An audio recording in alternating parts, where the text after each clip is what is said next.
दोस्तों, आबिद खान एक नई वीडियो के साथ आपकी खिदमत में हाजिर है। और आज मैं आपको लेकर जा रहा हूँ उर्दू के एक बड़े नामवर शायर मुनीर नियाज़ी की आखिरी आरामगाह पर, जो लाहौर के मड़िया कब्रिस्तान में है। और आपको पहले कब्रिस्तान का थोड़ा सा व्यू दिखाता हूँ और फिर उसके बाद मैं आपको बताता हूँ कि मुनीर नियाज़ी की कब्र इस वक्त किस साल में है। उनका प्रोफाइल भी आपको बताते हैं और उनके कुछ कलाम भी आपको आज सुनाते हैं, ताकि आपके जहनों में उनकी जो यादें हैं वो दोबारा ताज़ा हो जाए।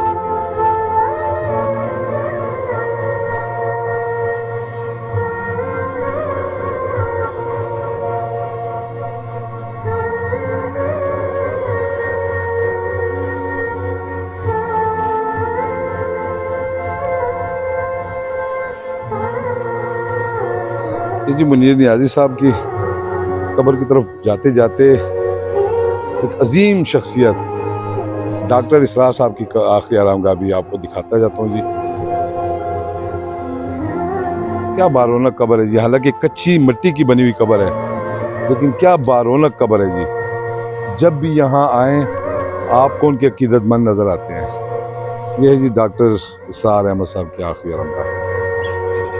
नजर आता है कि जनाब एक अल्लाह का दरवेश था जिसने अपनी कब्र को पक्का कराने से रोक दिया। ये देखिए जी, एक कच्ची मिट्टी की कब्र है, मगर इसमें वो हस्ती आसूदा खाक है जनाब, जिसने एक दुनिया को जो है वो सीधा रास्ता दिखाया और उनके जहनों में कुरान और इस्लाम के मुतल्लिक जो इबहाम और शकूक थे वो दूर किए, बड़े वाज़ेह बात की और लोगों को जो है वो दीन इस्लाम की तरफ रागिब किया।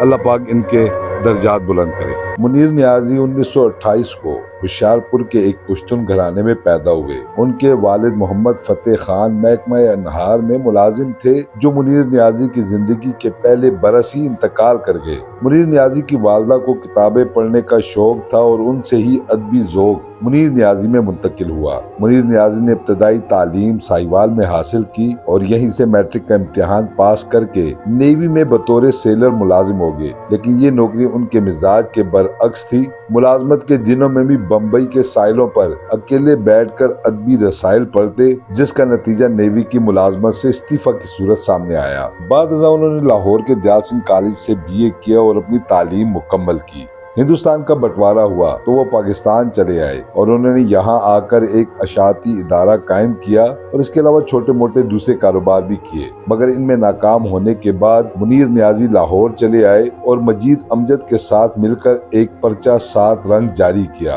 इस जमाने में मुख्तलिफ अखबारात और रेडियो के लिए भी वो काम करते रहे। 1960 की दहाई में मुनीर नियाज़ी ने फिल्मों के लिए गाने भी लिखे जो बहुत मशहूर हुए। फिल्म शहीद के लिए नसीम बानो की आवाज में उनका कलाम उस बेवफा का शहर है और हम है दोस्तों बहुत पसंद किया गया। इसी तरह मैडम नूरजहान की आवाज में जा अपनी हसरतों पे आंसू बहा के सो जा एक मकबूल नगमा था। नाहिद अख्तर की आवाज में ये गाना तो आज भी लोगों के कानों में रस घोलता है कि जिंदा रहे तो क्या है, मर जाए हम तो क्या। मुनीर नियाज़ी के बारे में कहा जाता है कि वो अना परस्त थे और किसी शायर को खातिर में नहीं लाते थे। कदीम शोरा में बस मीर, गालिब और सराज औरंग आबादी उनके पसंदीदा थे। इसी तरह मुनीर ने शायरी की असनाफ, गजल और नज़म में भी मयार को बुलंद रखा, लेकिन गीत और कुछ नस्री नज़में भी लिखी। जिंदगी के आखिरी दिनों में उनको सांस की बीमारी हो गई और वो 26 दिसंबर 2006 को इसी बीमारी के सबब वफात पा गए। मुनीर नियाज़ी की जिंदगी में तन्हाई और आवारगी के साथ रोमांस का बड़ा दखल रहा। वो खुद कहते थे कि जिंदगी में दर्जनों इश्क किए। वो सारी उम्र शायरी करते रहे और बेफिक्री को अपनी तबीयत का खासा बनाए रखा। मुनीर नियाज़ी की किसी खास ग्रुप या अदबी तंजीम से कोई वाबस्तगी और ताल्लुक न था। वो अपनी धुन में रहने वाले इंसान थे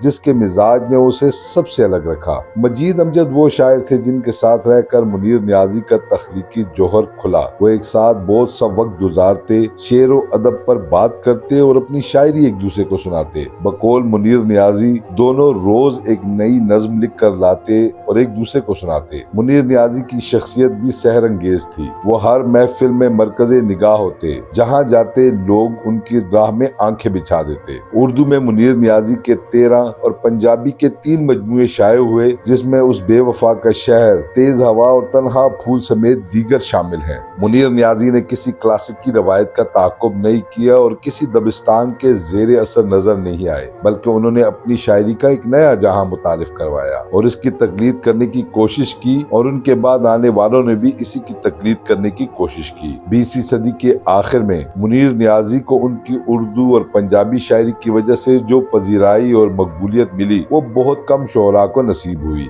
बानो कुदसिया का कहना था कि मुनीर नियाज़ी सिर्फ बड़ा शायर ही नहीं थे, वो पूरा स्कूल ऑफ थॉट थे। इंसान उनकी शायरी में गुम होकर रह जाता है। मुनीर नियाज़ी की शायरी हैरत की शायरी है, पढ़ने वाला ऊँग भी नहीं सकता। वैसे तो मुनीर नियाज़ी के बेशुमार अशार ज़बाने ज़दे आम हैं, लेकिन कुछ अशार आपके ज़ौक़ की नजर करते हैं। ये कैसा नशा है, मैं किस अजब खुमार में हूँ, तू आके जा भी चुका है, मैं इंतजार में हूँ। गम की बारिश ने भी तेरे नक्श को धोया नहीं, तूने मुझको खो दिया, मैंने तुझे खोया नहीं।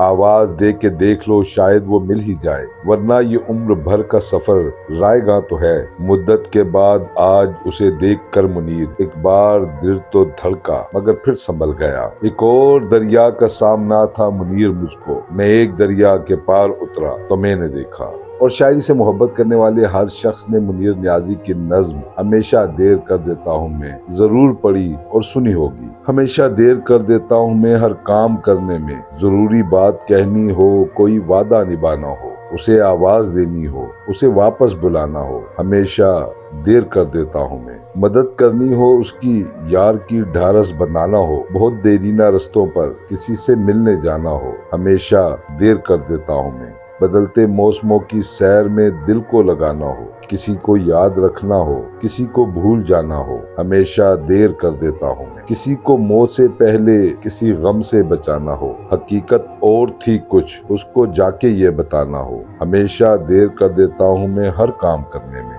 हम मौजूद हैं उर्दू के एक बड़े अहम शायर मुनीर नियाज़ी की आखिरी आरामगाह पर, जो लाहौर के मड़िया कब्रिस्तान में वाक़ है। मुनीर नियाज़ी एक ऐसी शख्सियत जिसे उर्दू अदब हमेशा याद रखेगा, चाहे उर्दू हो, पंजाबी हो, अंग्रेज़ी हो, इन तीनों ज़बानों में मुनीर नियाज़ी ने अपनी गहरी छाप छोड़ी है।